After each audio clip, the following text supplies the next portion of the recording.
There are hobbies and activities to fit every lifestyle. From those seeking moderate excitement to those seeking high adventure. To serve the growing sport of skydiving, there are over 300 active skydiving centers and clubs throughout the United States.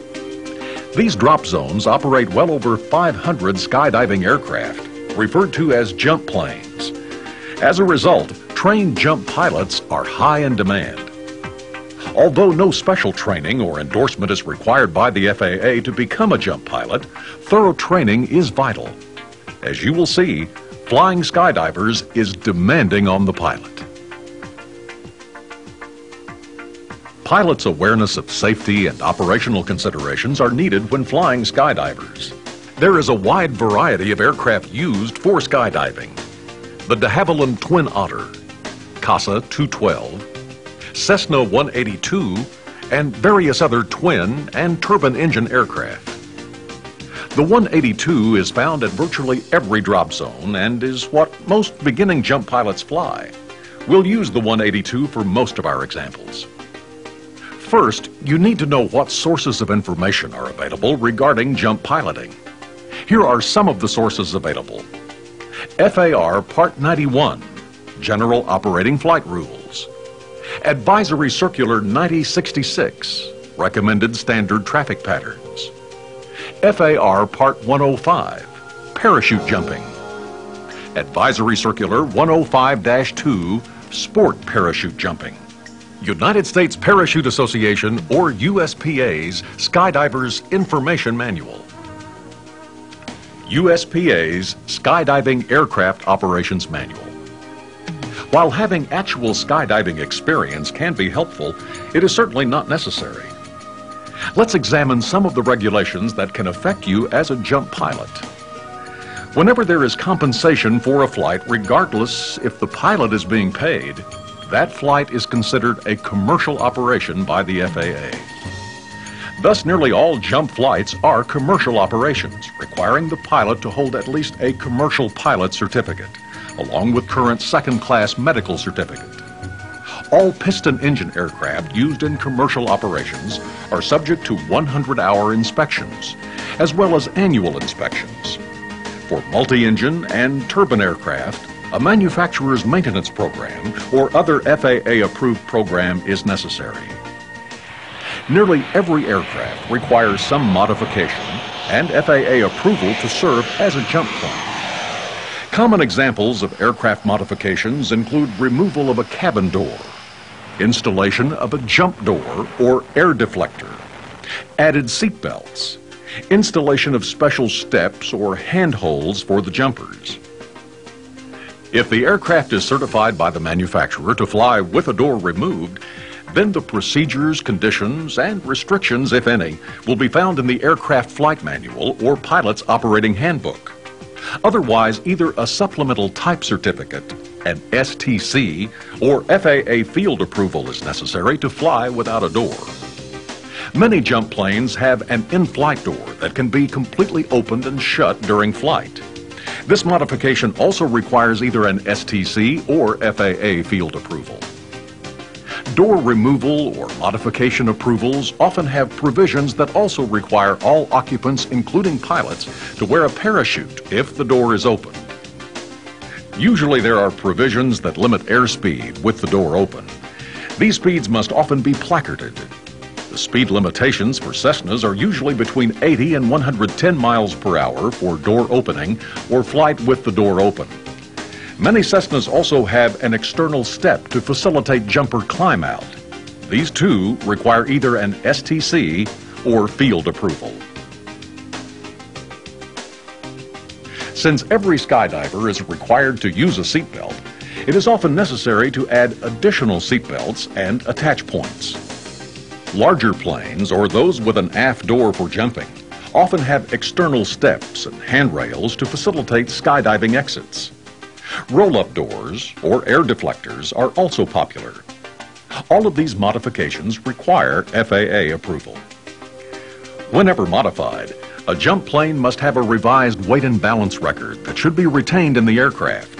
Aircraft logbooks should reflect all modifications and contain copies of the STC or Form 337 for each modification. Pilots should be familiar with the instrument and equipment requirements for the type of flight. All aircraft may be subject to a minimum equipment list. Though considered to be commercial operations, skydiving flights are exempt from FAA certification requirements by FAR Part 119. This is the regulation that prescribes requirements for air carriers and commercial operators. As a result, jump operations are governed by FAR Part 91. Note that Part 119 restricts skydiving flights to operate within 25 miles of the departure airport. A jump pilot should be thoroughly familiar with Parts 91 and 105. We'll highlight some sections of the FARs. Part 91 allows skydivers to use the floor of an aircraft as a seat, provided there is a seat belt for each skydiver to use. Part 91 and Part 105 require that each emergency and reserve parachute on board is packed by a rigger within a prescribed period, currently 120 days. Part 91 requires a transponder for flight at or above 10,000 feet mean sea level, an altitude commonly exceeded by most jump planes. Jump pilots must maintain the same cloud clearance and visibility requirements as those for visual flight regulations.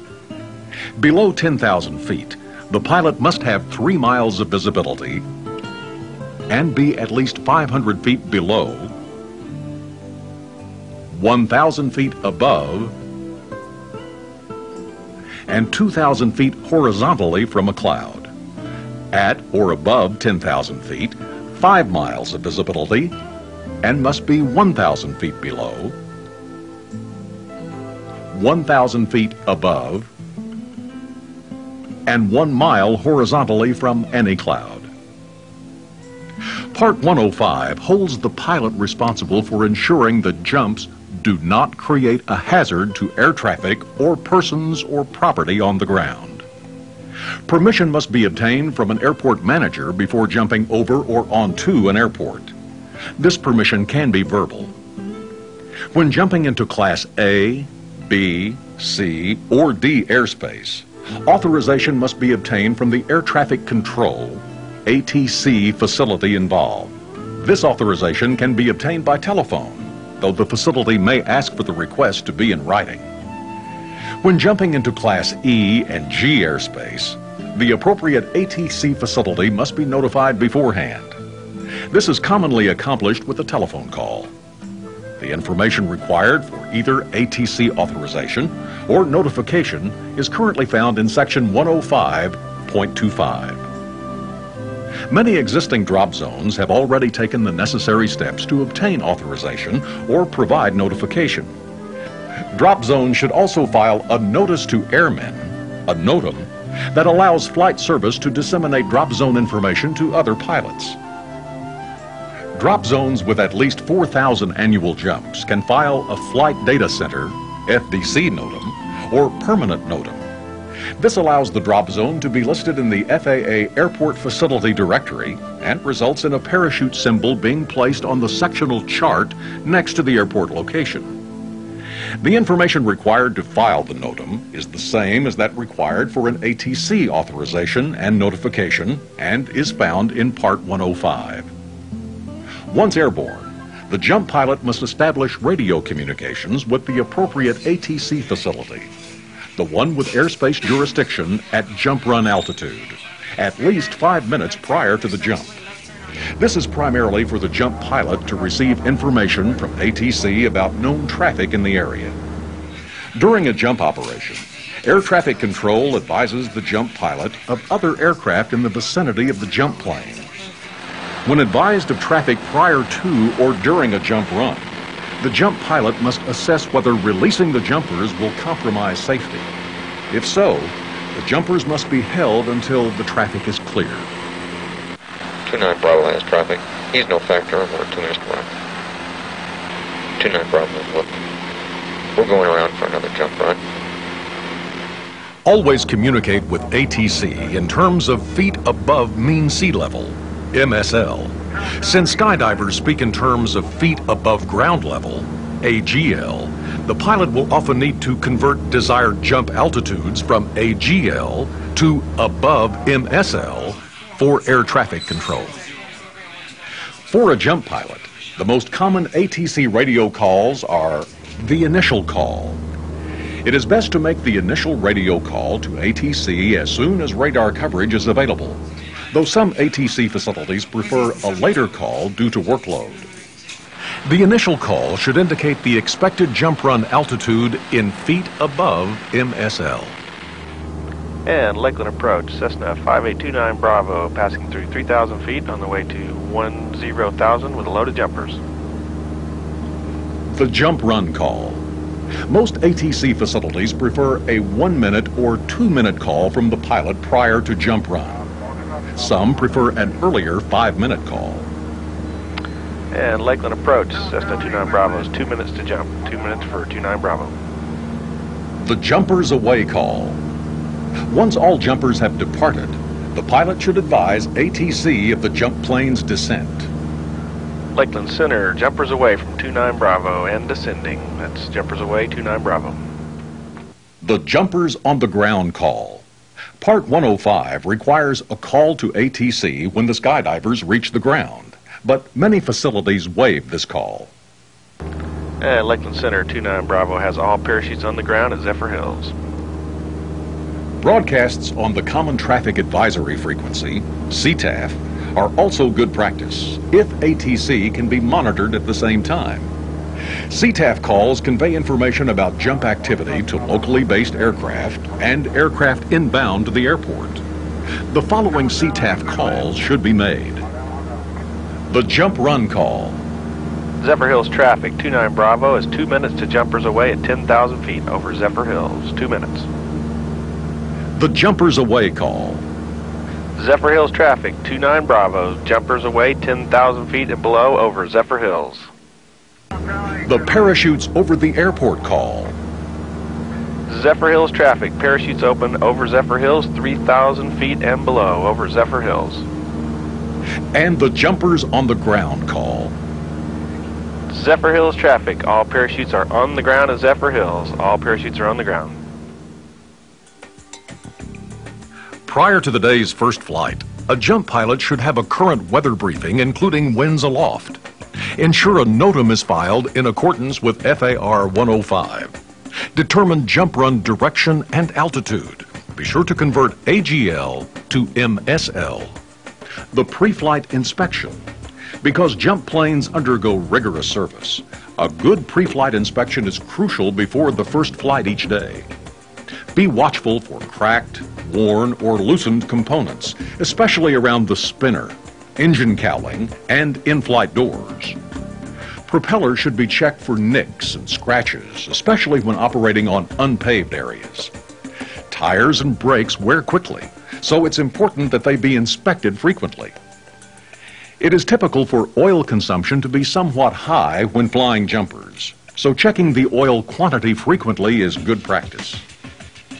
Many turbine and twin-engine aircraft have complex systems, like an auto feather system, that are often required to be checked prior to the first flight of the day. A jump plane's fuel quantity should be checked visually and frequently. Aircraft fuel gauges are only required to be accurate when tanks are empty. Most operators use a calibrated fuel stick to precisely determine the amount of fuel in each tank. Fuel drain should be sumped before first flight. Many Cessnas are susceptible to the entry and retention of water in the fuel tanks. Some Cessnas still retain flush fuel caps that allow water to enter the tanks. These should immediately be retrofitted. Why all the emphasis on fuel?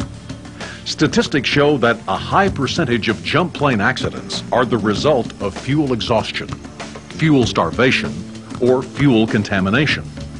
Only approved aviation fuels, as described in the aircraft flight manual, should be used in the aircraft. Autogas can be used in a 182, but only with a supplemental type certificate. In the case of turbine aircraft, K1 kerosene is not an approved fuel. An engine run-up and systems check are necessary before the first flight of the day.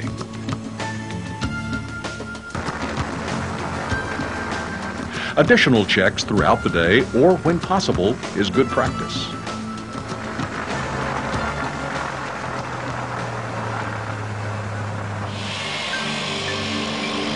Loading the aircraft.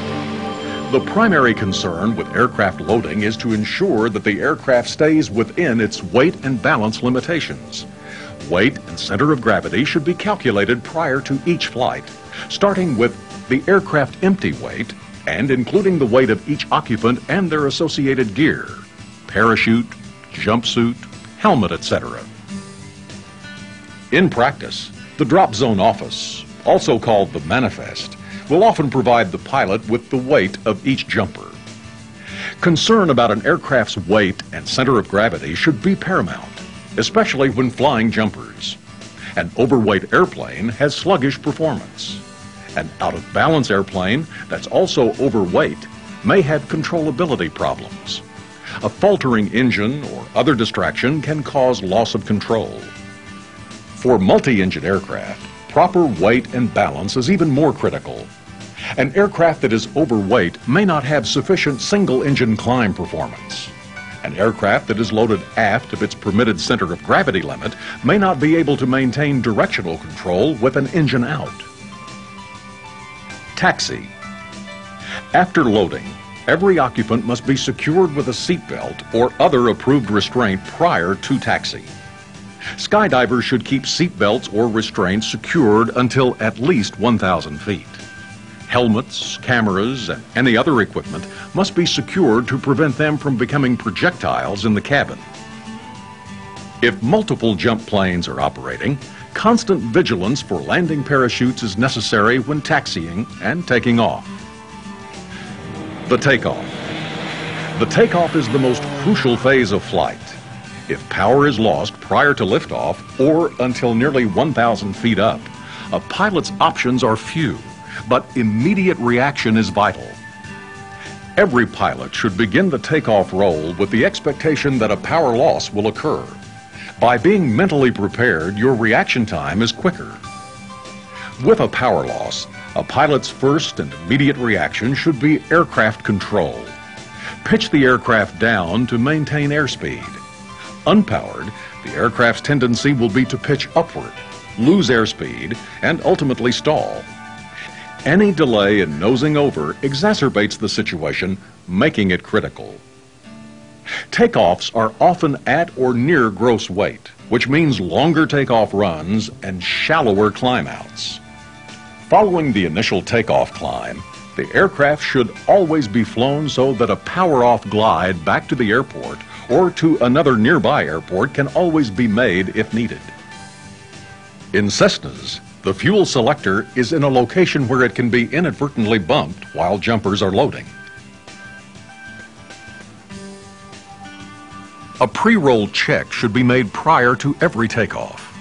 Rear to forward, fuel, trim, flap settings, right to left, mixture, prop, throttle, carburetor heat. Besides safety, drop zones are concerned with operational efficiency. Power settings and climb airspeeds are established to give the quickest climb to altitude. The resulting climb angles often impede the front view of the flight deck. One technique is to use shallow climbing turns, usually to the left, which also serve as clearing turns. During a climb, it's best to avoid busy Victor Airways or other established arrival or departure routes. A quick check of the sectional, instrument chart, and area approach plates can help determine the location of busy airspace. Also, by visiting your local air traffic control facility, you can get a good idea of air traffic in the area. Monitor power settings and engine temperatures to maximize the climb performance, but minimize engine overheating. Refer to the pilot's operating handbook for recommended climb speeds. Time your climb so that you are turning on jump run as you reach jump run altitude. The jump run. Every jump plane has a target speed or a small speed range for the jump run. For Cessnas, it's generally between 80 and 90 miles per hour.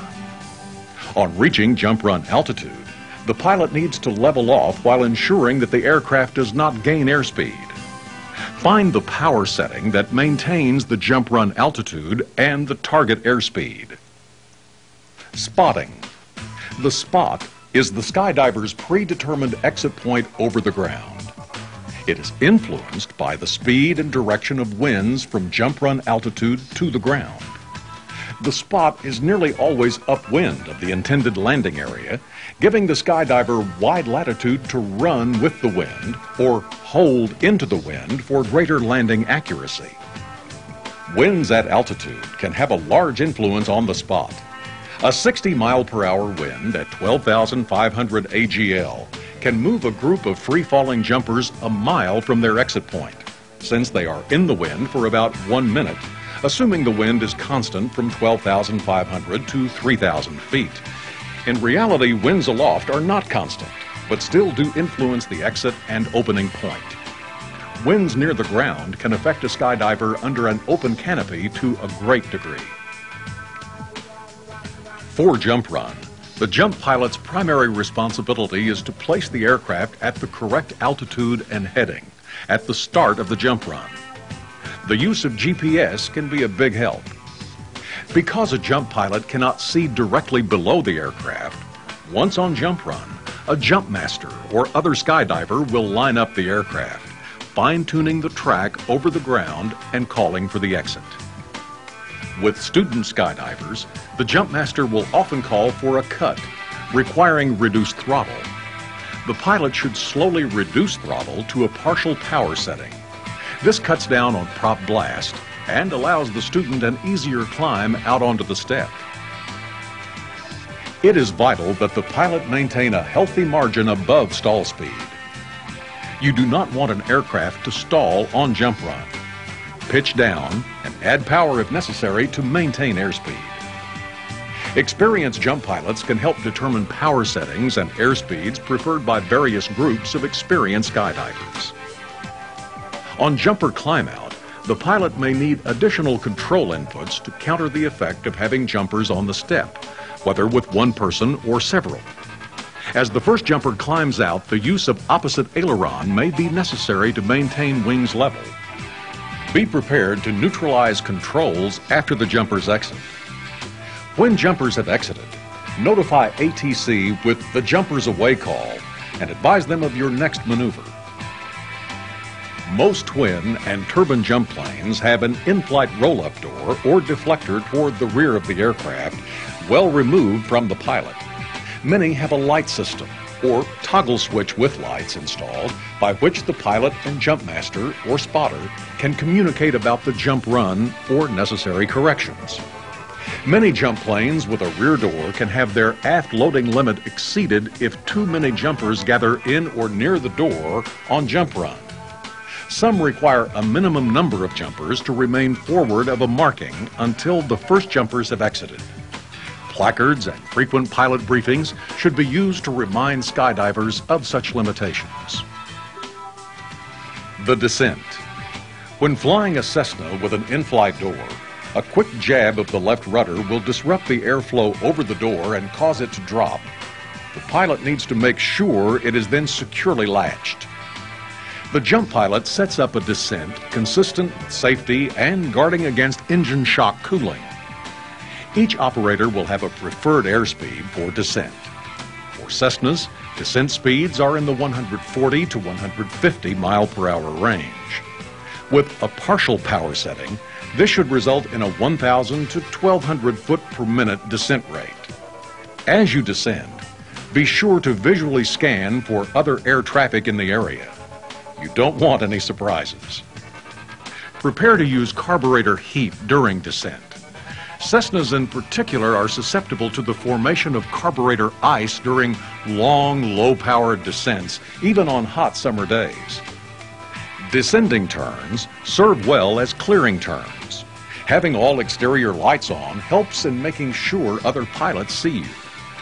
At all times, including entry into the airport traffic pattern, the aircraft should be in position to glide to the airport after suffering a power loss.